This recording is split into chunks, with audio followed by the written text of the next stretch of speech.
Hey, Epic. Hey, problem solvers, and hello, thinkers. Welcome to Social Skills. Now, very recently in science, we just learned all about how our eyes work. Remember, the light travels through our cornea, past the iris, through the pupil, then through the lens, hits the retina at the back of the eye, which then turns that light into electric signals.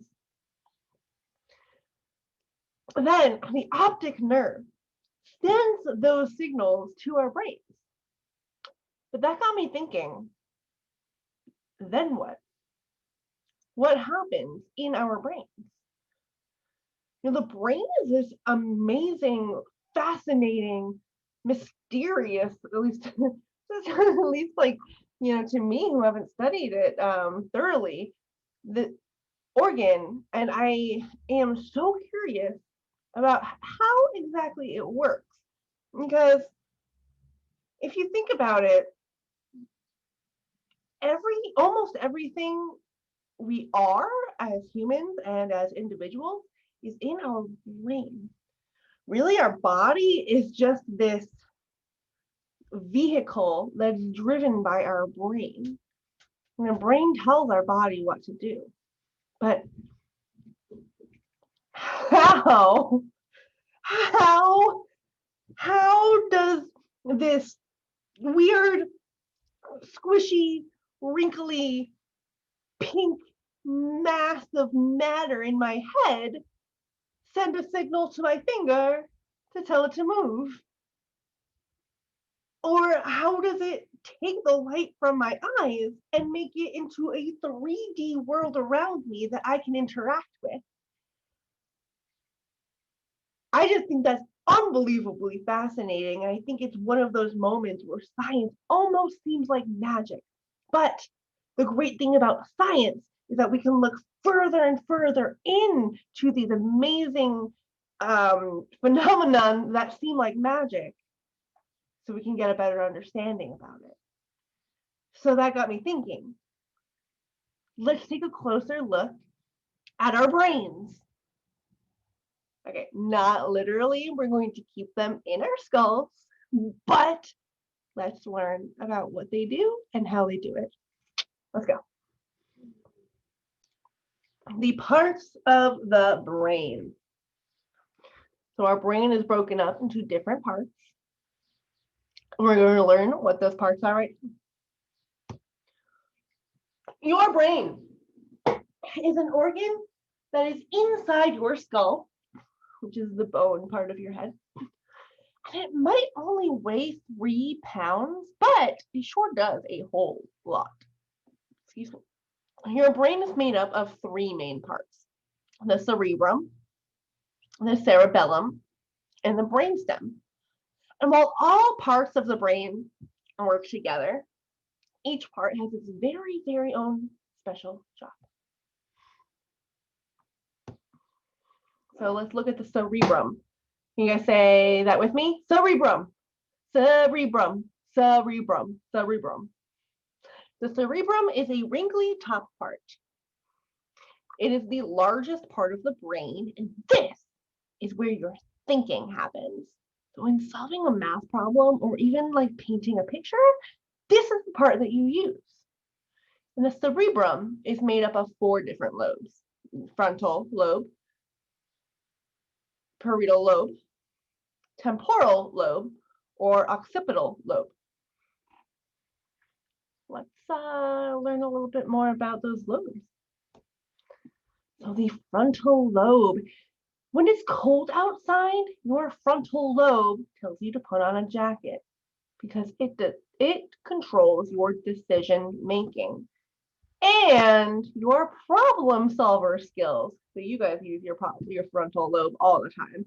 It also controls your body movement, personality, and your behavior. So that's an important one, your frontal lobe.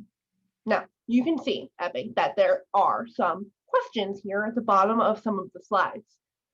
I'm not going to ask for a written response to any of these, but I do want to talk about them when we come back on Zoom. So be prepared to answer the questions like, what is a good decision that you made today using your frontal lobe? The parietal lobe. When you touch something hot,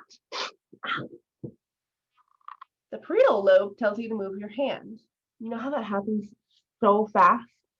That's like you haven't even thought about it. It just happens automatically. Like when I put my hand on a hot stove, I don't sit there and think, oh man, this is hot. I should probably move. It just happens automatically.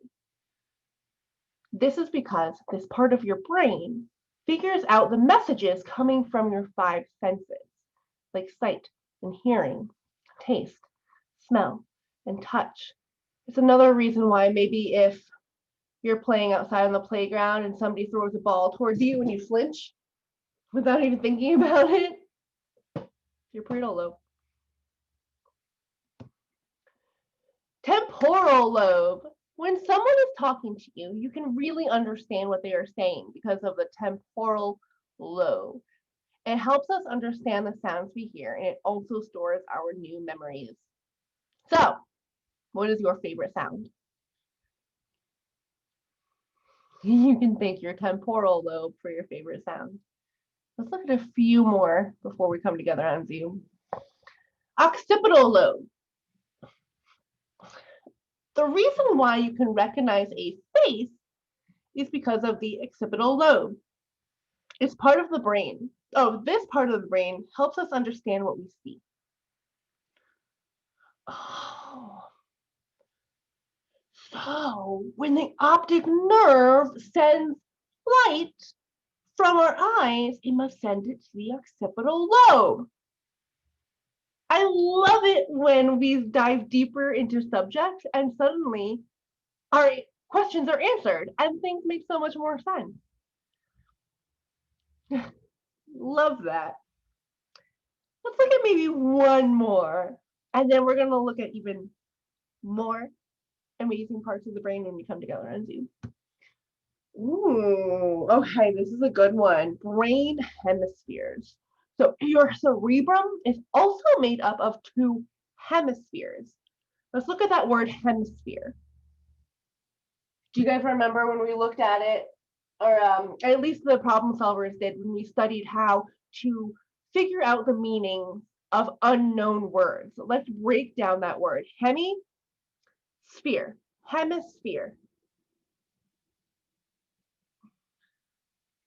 Sphere is the 3D version of a circle, like a ball, and hemi means half. So hemispheres are breaking your brain into two halves. You have two halves of your brain or two hemispheres of your brain. The left part controls the right side of your body, and the right part controls the left side. The right side controls your left side, and the left side controls your right side. How fascinating is that?